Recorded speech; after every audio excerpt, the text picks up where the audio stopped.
Periods సమయంలో మహిళల్లో మానసిక సమస్యలు ఎందుకు వస్తాయో తెలుసా? పీరియడ్స్ వచ్చినప్పుడు యువతుల్లో కేవలం శరీర మార్పులే కాదు, మానసిక మార్పులు కూడా ఎక్కువగా కనిపిస్తాయి.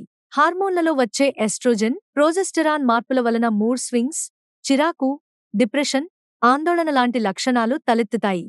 ఈ సమయంలో సరైన నిద్ర, పోషకాహారం, నీటి వినియోగం చాలా ముఖ్యం. మహిళల్లో గైనిక్ సమస్యలు రాకుండా ఉండాలంటే రెగ్యులర్ పీరియడ్స్ ను గమనించడం, అధిక బరువు పెరగకుండా చూసుకోవడం, ఫిజికల్ యాక్టివిటీ, ఒత్తిడి నియంత్రణ అవసరం.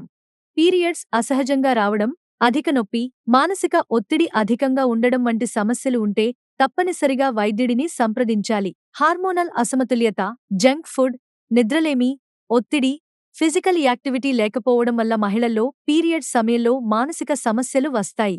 ఆరోగ్యంగా ఉన్న యువతుల్లో కూడా తలనొప్పి, అలసట, చిరాకు, నిద్రలేమి లాంటి సంకేతాలు కనిపిస్తే అది శరీరం ఇచ్చే హెచ్చరిక అని గుర్తించాలి. ఇలాంటి మరెన్నో ఆసక్తికరమైన సమాచారం కోసం మా ఛానల్ను సబ్స్క్రైబ్ చేసుకోండి.